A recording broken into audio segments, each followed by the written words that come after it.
नमस्कार, आप देख रहे हैं CNBC आवाज और यह है द इंडियन इंटरेस्ट, विदेश नीति पर हमारा विशेष कार्यक्रम। आसियान समिट में हिस्सा लेने के बाद प्रधानमंत्री नरेंद्र मोदी ऑस्ट्रेलिया के दौरे पर पहुंच गए हैं। इस बीच फूड सिक्योरिटी के मुद्दे पर अमेरिका और भारत के साथ एक हो जाना, रजामंदी हो जाना एक बड़ी डिप्लोमेटिक सफलता के रूप में देखा जा रहा है। आसियान में एक्ट ईस्ट का नारा देकर नरेंद्र मोदी ने साफ किया है कि अब साउथ ईस्ट एशिया पर उनका फोकस बढ़ता जा रहा है। दूसरी तरफ ऑस्ट्रेलिया में भी नरेंद्र मोदी का ऐतिहासिक दौरा शुरू हुआ है, जहां वो G20 समिट में हिस्सा लेंगे। इधर G20 में हिस्सा लेने के लिए रूस के राष्ट्रपति पुतिन भी ऑस्ट्रेलिया पहुंच रहे हैं, जिसके पहले 4 रशियन वॉरशिप्स ऑस्ट्रेलिया की समुद्री सीमा पर अभ्यास करने के नाम पर पहुंची है और G20 के एजेंडा पर यह चर्चा ज्यादा छाती हुई दिख रही है। ऑस्ट्रेलिया में मोदी G20 समिट के अलावा ऑस्ट्रेलियाई प्रधानमंत्री टोनी अबॉट के साथ द्विपक्षीय मुलाकात भी करेंगे। कुल मिलाकर के 10 दिन के अपने विदेश दौरे में भारतीय विदेश नीति के कई नए अध्याय जोड़ सकते हैं हमारे नए प्रधानमंत्री। और आज द इंडियन इंटरेस्ट में हम इसी को समझने की कोशिश करेंगे, क्योंकि बहुत सारे देशों के साथ तरह तरह की बातें हो रही हैं। जानकारों का एक बड़ा पैनल हमारे साथ मौजूद है। हमारे साथ हैं भारत के पूर्व विदेश सचिव शशांक, ऑब्जर्वर रिसर्च फाउंडेशन के फेलो मनोज जोशी। आइए चर्चा शुरू करते हैं। पहला सवाल जोशी जी मैं आपसे लूंगा। WTO में एक ब्रेक थ्रू हुआ, क्योंकि उसमें फूड सिक्योरिटी के बारे में अमेरिका ने हमारी बात मान ली। तो अब जो ट्रेड फैसिलिटेशन एग्रीमेंट साइन होना है, क्या वो बहुत जल्दी हो जाएगा? और क्या G20 के पहले भारत ने ये काम सोच समझ कर किया ताकि एक मल्टीलैटरल फोरम पर बातचीत के लिए अच्छा माहौल बन सके? जोशी जी देखिए, मैं समझता हूं कि ये इसीलिए किया है कि मल्टीलैटरल फोरम में जो बातचीत चलने वाली है उसमें अच्छा माहौल बने, क्योंकि दुनिया भर में भारत की निंदा करी जा रही थी, क्योंकि पूर्व सरकार ने जो स्टैंड लिया था इस पे, उसके बाद जब मोदी सरकार आई तो पहले तो उन्होंने भी उसी का समर्थन, पुराना स्टैंड लिया, पर फिर उसके बाद उन्होंने थोड़ा निगोशिएशन किया अमेरिका के साथ और फिर ये ब्रेक थ्रू सामने आया है। इसमें हमारे भी जो इंटरेस्ट हैं उनको अमेरिका कायम रखेगा। मैं समझता हूं कि इससे अच्छा एक वातावरण बनेगा, क्योंकि हम दुनिया के सामने जा रहे हैं ऐसी आड़ पे कि हिंदुस्तान में निवेश हो, विदेशी निवेश हो और यहाँ पे इन्वेस्टमेंट हो। पर अगर हम ये करना चाहते हैं, इन्वेस्टमेंट चाहते हैं, तो जो मल्टीलैटरल अरेंजमेंट्स होते हैं WTO जैसे, वहाँ पे लोगों को ये नहीं समझना चाहिए कि हम वहाँ पे खाली ऑब्स्ट्रक्शन जो है रोड़ा पाने के लिए वहाँ पे लगे हुए हैं। जी बिल्कुल। आइए शशांक सर को यहाँ शामिल करें। आप इस पूरी यात्रा के बारे में ये हमको समझाने की कोशिश करें सर, कि इतने सारे देशों से कुछ बायलैटरल कुछ मल्टीलैटरल जो बातचीत चल रही है और एशिया पर जो फोकस है, और उधर चाइना के साथ अभी हमारे रिश्तों में बातचीत भी हुई, लेकिन सीमा के कुछ नए विवाद भी सामने आए। इसी वक्त राष्ट्रपति ओबामा वहां गए और क्लाइमेट चेंज पर उनके साथ एक करार में दस्तखत हो गए। बात यह है कि भारत उसको नहीं करना चाह रहा, जो काम चाइना और अमेरिका ने मिल करके कर लिया है।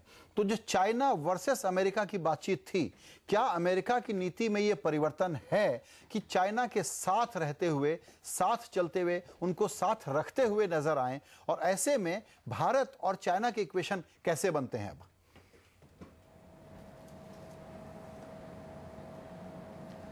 नहीं, मैं क्लाइमेट चेंज इशू पे अभी थोड़ी देर में आता हूँ, लेकिन मैं ये कहना चाहूँगा आजकल के विश्व पटल पर ये नई स्थिति बन गई है कि द्विपक्षीय मसले और बहुपक्षीय ये साथ साथ चलते हैं, और वैश्वीकरण के इस फेज़ में जो आर्थिक मसले हैं वो सामरिक मसलों के साथ में भी मिल जाते हैं। तो जैसे आपने बात करी है कि रूस के 4 वॉरशिप्स वहाँ पहुँच गए हैं एक्सरसाइजेज़ के नाम से, तो वो भी चले हैं। इधर चीन ने भी जो है, चाहे वो दक्षिण पूर्व एशिया और भारत के साथ में अपने आर्थिक संबंध बढ़ाने की बात की है, लेकिन साथ ही साथ वो अपने खनिज पदार्थों को उस पर कंट्रोल रखने के लिए, खास करके जो समुद्र के हैं, तो वो अपने और दबाव भी डालते रहे अपने पड़ोसी देशों के बारे में। तो ये सब नए हालात बन रहे हैं एशिया में, जबकि अमेरिका ने अपना एक पिवट की बात करी कि एशिया की तरफ ले जाएंगे, लेकिन उससे पूरा विश्वास नहीं हुआ एशिया के देशों को। वो सोचते हैं कि एशियन मुल्कों को साथ में मिलकर चलना होगा और भी जितने समीकरण बना सकते हैं और देशों के साथ में। तो इसलिए भारत को एक तो ये मौका मिला है कि सब देश अब देख रहे हैं कि चीन को अगर पीसफुल राइज उसका रखना है और एशिया का ड्रीम जो है वो भी पूरा होना है, तो इसमें आवश्यक है कि भारत को पूरे तरीके से जोड़ा जाए। तो मैं कहूँगा कि ये बहुत बड़ी सक्सेस मानी जाएगी मोदी साहब की कि प्रधानमंत्री होते ही उन्होंने पहले एशिया के मुल्कों को साथ में जोड़ा, अपने पड़ोसी देशों को पहले, और दूसरा अब ये मौका मिला है कि G20 की वजह से और आसियान समिट की वजह से कि वो सब एशिया के मुल्कों से और इंडो पैसिफिक के मुल्कों से मिल रहे हैं। वहाँ पे भारत का जो है अपना वो प्रॉमिस दे रहे हैं कि पूरे तरीके से हम सब तरह की इंफ्रास्ट्रक्चर और पावर और पीपल टू पीपल कनेक्टिविटी वगैरह सब उनके साथ बढ़ाएंगे। जहाँ तक कि आपने बात करी है फूड सिक्योरिटी की भी, एक तो भारत ने हमेशा से कहा है कि हम ट्रेड फैसिलिटेशन एग्रीमेंट के खिलाफ नहीं हैं, लेकिन जो विकासशील देशों के जो उनके चिंताएं होती हैं उनको दरकिनार नहीं करना चाहिए। तो कुछ उनको ऐसा लग रहा था जब से मोदी सरकार पावर में आई थी कि विकासशील देशों के जो कंसर्न्स थे वो दरकिनार हो रहे थे, और जो 4 साल का पीरियड उन्होंने दिया था कि भारत को इस समय जो है अपने जो भी वो सब्सिडीज़ देते हैं उनको ख़त्म कर देना चाहिए या दूसरे अलाउड परमिसिबल उसमें सब डाल देना चाहिए। तो ये बड़ा मुश्किल काम होता है। ज़रूरी है कि जहाँ बहुपक्षीय बातें हो रही है, चाहे WTO में हो चाहे क्लाइमेट चेंज पर हो, कि हर तरीके से सब देशों के इंटरेस्ट को लिया जाना चाहिए। क्लाइमेट चेंज के बारे में खाली यही कहना चाहूँगा कि भारत के जो चिंताएं हैं वो भारत की जनता जो 150 करोड़ से ज़्यादा है उनकी सोचने की बात है कि उनके लिए क्या और उनके पक्ष में होना चाहिए। और चीन ने और अमेरिका ने अभी तक जिस प्रकार से क्लाइमेट के डिस्टॉर्शन करा है अपने पुराने अमेरिका के केस और विकसित देशों के केस में, अपने पिछले कई डेकेड से वो जो है लगातार ये चल रहा है। तो जो एक कहा जाए कि कार्बन सिंक बना दिया उन्होंने पूरे एनवायरनमेंट को। चीन ने पिछले कुछ ही सालों के अंदर इतने ज़बरदस्त करीब हर हफ्ते एक नया कोल बेस्ड प्लांट लग रहा था वहाँ पर जी। तो अब उन्होंने कोई प्रोमिसेस करे हैं कि 2025 में 2025 में या 2026 में जाके कुछ करेंगे, वो भी टारगेट्स हैं। भारत टारगेट्स के अगेंस्ट नहीं है। भारत खुद चाहता है कि जो भी उनके नीड्स हैं अगर वो पूरी हो जाती हैं उसके बाद में ज़रूर उनको भी नई टेक्नोलॉजी बढ़नी चाहिए, लेकिन नई टेक्नोलॉजी के लिए उनको मदद मिलनी चाहिए। और जो नए R&D के क्षेत्र में अगर कोऑपरेशन हम कर सकते हैं तो वो करना चाहिए। जी बिल्कुल। आइए अब यहाँ शामिल करते हैं गेटवे हाउस के अक्षय माथुर को। अक्षय, G20 के संदर्भ में इस बात को कैसे समझा जाए कि WTO के रास्ते में एक बड़ी रुकावट अगर दूर हो गई है और यहाँ पर ग्रोथ और जॉब की बात G20 में जब होनी है तो इस एजेंडा को कहीं रशिया के साथ जो बातें चल रही हैं, पूरी दुनिया को वो जो चैलेंज करने के मूड में है, वॉरशिप लेकर के आसपास पे पहुंच करके जो माहौल क्रिएट कर रहा है, उससे G20 की बात तब डिरेल तो नहीं हो जाएगी जब ग्लोबल ग्रोथ एक बहुत ही सीरियस चैलेंज के तौर पर सामने खड़ा है। देखिए, रशिया ने जो माहौल क्रिएट किया है वो उस पे तो ऑस्ट्रेलिया ही बेस्ट पोजीशन पे है उसका मुकाबला करने के लिए। लेकिन जहाँ तक ट्रेड की डील की बात है, यूनाइटेड स्टेट्स के साथ तो डील हमने कर ली है, लेकिन जो डील हमने अभी बाकी है वो WTO बॉडी में अप्रूव होना बाकी है। एंड मान लीजिए अगर वो अप्रूव हो भी गई तो हमको उसका नेक्स्ट स्टेप सोचना है। अब तो G20 में जब मोदी जी जा रहे हैं, अब एटलीस्ट हम ये तो प्रूव कर सकते हैं कि हम ग्लोबल ट्रेड के खिलाफ नहीं हैं। हमारी पॉलिसीज़ जो एक्सटर्नल है, इंटरनल है, वो हम एक्सटर्नल फ्रंट पे निगोशिएट कर सकते हैं। हाँ, ये ज़रूर है कि अब बाकी डील्स में हमको कैसे पार्टिसिपेट करना है वो थोड़ा सोचना पड़ेगा। ट्रांस अटलांटिक एग्रीमेंट भी है, ट्रांस पैसिफिक एग्रीमेंट भी है, RCEP भी है, एशिया पैसिफिक की भी अपनी फ्री ट्रेड एग्रीमेंट उन्होंने अनाउंस करी है। तो अब हमको ये कोई स्टेप ऐसा लेना पड़ेगा कि हम भी डिमांड करें कि इन बाकी ट्रेड डील्स में हमको शामिल किया जाए, क्योंकि अभी हम इन ट्रेड डील्स में शामिल नहीं हैं। चलते हैं शशांक जी आप ही के पास ये सवाल लेकर के कि क्या G20 में अभी जो बाहर के दूसरे जो डिस्ट्रैक्शन आ गए हैं, इससे G20 के आउटकम को लेके कोई बड़ी चिंता तो नहीं हो रही है? आपको लगता है कि G20 सचमुच कोई एक बड़ा प्लान लेकर के आएगा? क्योंकि सारी नजर इस बात पे है कि ऑस्ट्रेलिया क्लाइमेट चेंज पे क्या बोलता है, मेर्केल यूरोपियन यूनियन की तरफ से कोई नया थॉट प्रोसेस सामने रखती हैं कि नहीं रखती हैं, और अमेरिका कैसे ये मानता है कि ग्लोबल कॉमर्स को बढ़ाने के लिए सबको साथ मिल करके काम करना है।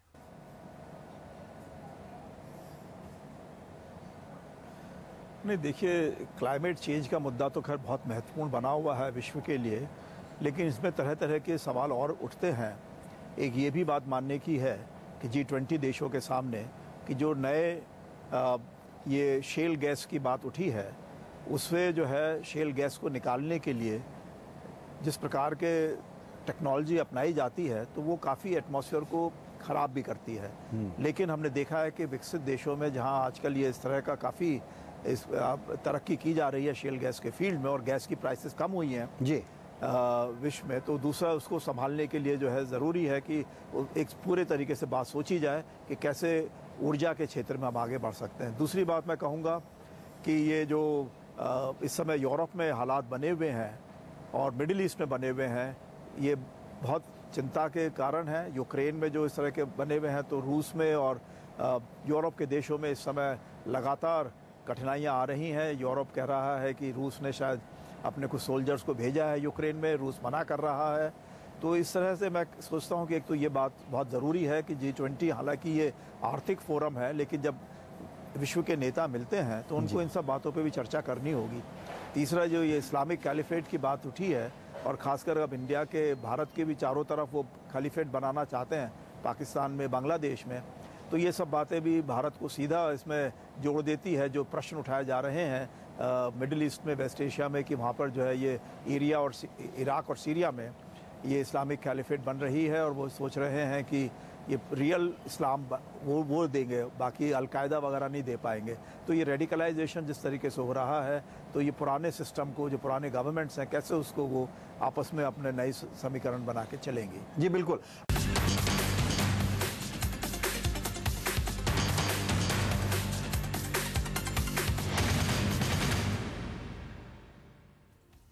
CNBC आवाज पर हम द इंडियन इंटरेस्ट शो में चर्चा कर रहे हैं कि प्रधानमंत्री नरेंद्र मोदी का जो दौरा है म्यांमार, उसके बाद ऑस्ट्रेलिया और उसके बाद फिजी, यहां से क्या क्या आउटकम हो सकते हैं जो भारत के लिए बहुत अहम है। हमारे साथ चर्चा में शामिल हो रहे हैं मनोज जोशी और इंडो ऑस्ट्रेलियन चैम्बर कॉमर्स के डायरेक्टर शरद चंद्र, गेटवे हाउस के अक्षय माथुर और पूर्व विदेश सचिव शशांक। मनोज जोशी जी, आपके पास आना चाहूँगा।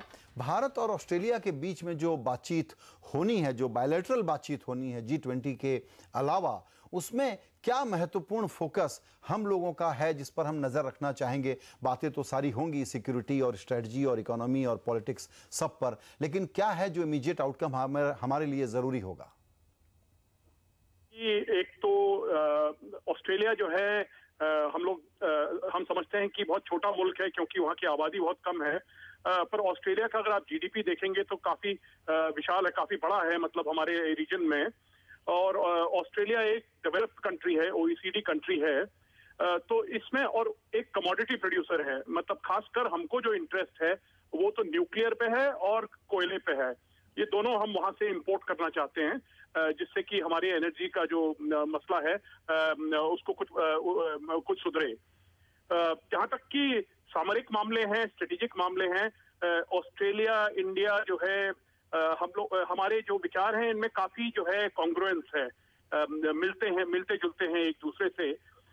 और भविष्य में जो है मैं समझता हूं कि हमारे वैसे नेवल एक्सरसाइजेस तो होती हैं, पर भविष्य में हम ये भी देख रहे हैं क्योंकि ऑस्ट्रेलिया जापान के साथ समझौता कर रहा है सोर्यू क्लास सबमरीन बनाने का, और हम भी एक सबमरीन प्रोग्राम बना रहे हैं। कुछ लोग कहते हैं कि शायद भविष्य में हम भी उस प्रोग्राम में जुड़ सकते हैं। ये जापान की जो सबमरीन है सोर्यू, डीजल इलेक्ट्रिक सबमरीन में सबसे आधुनिक मानी जाती है। और हमको ये नहीं भूलना होगा कि जहां तक कि इंडियन ओशन का सवाल है, तो दोनों भारत और ऑस्ट्रेलिया इंडियन ओशन के मुल्क हैं, और हम दोनों क्या कहते हैं डेमोक्रेसी हैं, और हम चाहते हैं कि इस इलाके में स्थिरता हो और आर्थिक विकास हो। अक्षय के पास आए उसके पहले हम चलते हैं शरद चंद्रा के पास, जो Indo Australian chamber of commerce के डायरेक्टर हैं। शरद चंद्रा साहब, आपसे भी मेरा सवाल यही होगा कि इकोनॉमिक डिप्लोमेसी को देखते हुए भारत और ऑस्ट्रेलिया के बीच क्या क्या बड़े ऐलान इस बार हो सकते हैं? You see, we have no major political issues between India and Australia. The focus will be entirely on trade. The trade, there are three major aspects. First is that the trade is significantly in Australia's favor. There's a $15 billion trade, out of which $13 billion is in export of Australia to India, and only $2 billion from India to Australia. So we are trying to get a level playing field. We import a lot of coal, gold and copper from Australia. We export some textiles, some leather varieties and gems and jewelries. But that quantity is not sufficient to match the import from Australia. That's the first issue. This is the one issue. Mr. Modi will be talking to the Australian Trade Minister and the Prime Minister to ask for a level playing field, so ask Australia to import more of our products from India. Secondly, there's a shift from in the trade from commodities like coal and gold and copper to services. From India's side, information technology is very important, and business process outsourcing. From Australia's side, it is education and tourism are important. So there we are far more equal. The level playing field is much greater when it comes to services. So we would like to stabilize. The third aspect for Indo-Australian trade is opening of Australia for skill migration from India, because Australia is short of labor. India has plenty of labor to export to. We have done this exercise in Middle East and found that all the region from Abu Dhabi to Amman has developed through the migration of Indian labor. So we will be asking for opening up the Australian immigration laws to admit more Indian laborers to Australia, not on a permanent basis, but on a short period now. बिल्कुल. And I feel, yeah, sure. जी, अक्षय आपसे भी ये समझना चाहेंगे कि छोटा देश है लेकिन बहुत बड़ी जीडीपी है, ऐसे में एक्सपोर्ट के नाते हम उनके लिए चौथे पांचवें, वहां से जो एक्सपोर्ट हमारे यहाँ होता है, चौथे पांचवें नंबर के पार्टनर हैं. हम बहुत कम यहाँ से एक्सपोर्ट कर पाते हैं उसमें आपको लगता है कि ये मैन पावर एक्सपोर्ट के लिए हम इतने प्रिपेयर्ड हैं? ऑस्ट्रेलिया को जैसे स्किल्ड मैन पावर की ज़रूरत होगी और हम दोनों के बीच में रिश्तों को बढ़ाने में ये सबसे बड़ा पुल होगा? बहुत मुश्किल है Sanjay ji. Man power, labour, high skilled professionals तो फिर भी शायद आसान है, लेकिन यूजुअली जो ट्रेजेक्ट्री रहती है दो देशों को रिलेशनशिप डेवलप करने में, उसमें पहले गुड्स आता है, गुड्स के बाद सर्विसेज, और सर्विसेज में भी मैन पावर लास्ट में रहता है. लेकिन इसका मतलब ये नहीं है कि वो महत्वपूर्ण नहीं है. इसका मतलब ये नहीं है कि वो हाई स्किल लेबर इंडिया से नहीं लेना चाहेंगे. आपको ये भी शायद ध्यान होगा कि जब 10-15 साल पहले जब इंडिया ने न्यूक्लियर टेस्ट किए थे, तो उस टाइम पे ऑस्ट्रेलिया और जापान दोनों ही देश ऐसे थे जिन्होंने बहुत स्ट्रांगली अपोज किया था इंडिया के साथ. ऑलमोस्ट रिलेशनशिप्स इतने ख़राब हो गए थे कि कोई विजिट्स ही नहीं हो रही थी और बातचीत नहीं हो रही थी. अब देखिए आज 2014 में दोनों ही जापान कहाँ पहुँच गए. जापान के साथ रिलेशनशिप इतनी डीप है हमारी कि अमेरिका से भी डीपर रिलेशनशिप मानी जाती है कई तौर पे. तो वो ऑस्ट्रेलिया के साथ भी हो सकता है. और ऑस्ट्रेलिया के साथ खाली मैन पावर या माइंस ही नहीं है, बल्कि हमें स्मार्ट सिटीज़ पे भी एंगेजमेंट मिल सकता है. और वो शायद मोदी जी ने हिंट भी किया है कि हम अगर उनका 100 स्मार्ट सिटीज़ बनाने का प्लान है तो उसमें ऑस्ट्रेलिया बिल्कुल शामिल हो सकता है, क्योंकि हाई टेक्नोलॉजी हम अभी तक खाली जापान और शायद यूएस के साथ बात करते हैं, लेकिन ऑस्ट्रेलिया के साथ वो बातचीत नहीं हुई. और एक और बात ध्यान रखिए कि उसके आगे हम फिजी भी जा रहे हैं, तो वो भी बहुत इंपॉर्टेंट देश है हमारे लिए. बिल्कुल बिल्कुल. फिजी की महत्ता इसलिए भी ज़्यादा है कि भारतीय लोगों से जुड़ा हुआ एक देश है, और जो पीआईओ वगैरह का मसला है उसमें मोदी जी एक जो ओवरआर्चिंग अम्ब्रेला बनाना चाहते हैं अपनी ग्लोबल लीडरशिप का, उसमें फिजी या मॉरिशस या गुयाना ऐसे देश बड़ा रोल प्ले करते हैं. बिल्कुल. आखिरी वक्त की चूंकि कमी है तो आखिरी सवाल शशांक जी मैं आपके पास लेकर के आऊँगा इस चर्चा को एक प्रकार का रैपअप देने के लिए, कि ऑस्ट्रेलिया का महत्व हमारे लिए क्या है, खास करके तब जैसे ही हम मैरीटाइम सिक्योरिटी की बात करते हैं या स्ट्रेटजिक अफेयर्स की बात करते हैं तो जाहिर है कि चाइना के कान खड़े हो जाते होंगे. तो क्या एशिया में दरअसल अब जो ये जापान, भारत और ऑस्ट्रेलिया, ये जो तीन लोग हैं, ये एक ऐसी त्रिमूर्ति बनाएंगे जो एशिया का जो एक बैलेंस है उसको बदल पाएगा, और चाइना फिर इस पर कैसे रिएक्ट करेगा?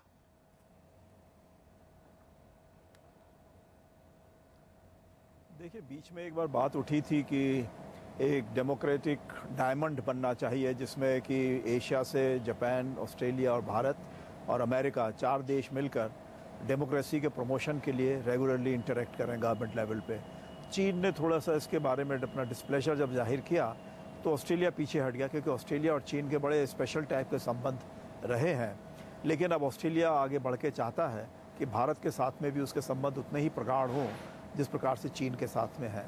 तो इसमें यह भी बात हमको जाननी चाहिए कि ऑस्ट्रेलिया दोनों तरफ, यानी इंडियन ओशन जो हमारा रिम एसोसिएशन है उसमें एक बहुत महत्वपूर्ण सदस्य है, दूसरी तरफ पैसिफिक कंट्रीज़ जो है, प्रशांत महासागर के जो द्वीप समूह हैं उसमें फिजी बहुत महत्वपूर्ण है, उसमें ऑस्ट्रेलिया एक बहुत अच्छी भूमिका, बहुत बड़ी भूमिका अदा करता है. तो एक प्रकार से अगर भारत जो है इंडियन ओशन और इंडो पैसिफिक ओशन जिसको कहा जाता है, वहाँ पे अपना एंगेजमेंट बढ़ाना चाहता है हर तरीके से, तो उसमें ऑस्ट्रेलिया के साथ में पार्टनरशिप बड़ी ज़रूरी रहेगी। तो इसमें मैं कहूँगा कि भारत की जो वैल्यू सिस्टम है, भारतवंशियों के द्वारा वो हर देश द्वीपों में फैलाया गया है, चाहे वो एग्रीकल्चर के क्षेत्र में हो, चाहे वो टेक्नोलॉजी के क्षेत्र में हो, या सर्विसेज इंडस्ट्रीज़ के क्षेत्र में। तो मेरे ख्याल से वो एक प्रकार से ऑस्ट्रेलिया का इंडिया के पास पार्टनरशिप इन सब बातों में बहुत अच्छी रहेगी, बहुत इम्पॉर्टेंट रहेगी। दूसरी बात मैं कहूँगा कि अगर ऑस्ट्रेलिया हमको सप्लाई करता रहा है $13 बिलियन के करीब और आगे बढ़ाना चाहता है ऊर्जा के, चाहे खनिज पदार्थ हो, चाहे गैस हो और यूरेनियम हो, और इसी प्रकार से अगर और शिक्षा के क्षेत्र में या हाई टेक्नोलॉजी, अर्थ को एक रेजिस्टेंट टाइप की टेक्नोलॉजी हो, स्किल्ड सिटी डेवलपमेंट के लिए हो, तो इन सब चीज़ों में ऑस्ट्रेलिया के साथ हम ये इस तरह का अगर एग्रीमेंट हो जाता है कि जितना पैसा अगर मान लिया हम उनको दे रहे हैं, तो करीब करीब उतना ही पैसा या तो वो ऑस्ट्रेलिया भारत में किसी तरीके से इन्वेस्ट कर सके या उसमें प्रोड्यूस कर सके भारत जो है उनके टेक्नोलॉजिकल कोऑपरेशन करने के बाद में। तो मेरे ख्याल से फिर विन विन सिचुएशन ये बन सकती है। लेकिन सबसे बड़ी बात यह है कि ऑस्ट्रेलिया जो है वहाँ पे बहुत लोग भारत से भी पहुँचे हैं और भारतवंशी फिजी से भी बहुत लोग पहुँचे हुए हैं। तो एक प्रकार से ऑस्ट्रेलिया केंद्र बना हुआ है अमेरिका की तरह से भारतीयों और भारतवंशियों के लिए। तो मेरे ख्याल से मैसेज जो मोदी साहब का जाएगा ये 30,000 के करीब लोगों के सामने, ये बहुत महत्वपूर्ण बात उठेगी। ये बहुत ही अहम बात आपने अंडरलाइन की है कि अमेरिका के बाद अगर भारत का जो एक इंद्रधनुषी रिश्ता है दुनिया में, उसको बताने और बढ़ाने के लिए ऑस्ट्रेलिया बहुत ही क्रिटिकल देश है, क्योंकि भारतवंशियों का जुड़ाव उससे बहुत ज्यादा है। चूंकि नरेंद्र मोदी जब दौरे करते हैं तो जाहिर है कि उसमें एक कलर और एक फन भी रहता है। तो इस बार ऑस्ट्रेलिया में एक नहीं, स्टेडियम लेवल के 2 समारोह हो रहे होंगे G20 के अलावा और बायलैटरल के अलावा। उस पर भी हम आपको खबरें बताते रहेंगे। लेकिन ये समीक्षा की चर्चा थी जो हमने अपने विशेषज्ञों से की। सभी मेहमानों का बहुत शुक्रिया। नमस्कार।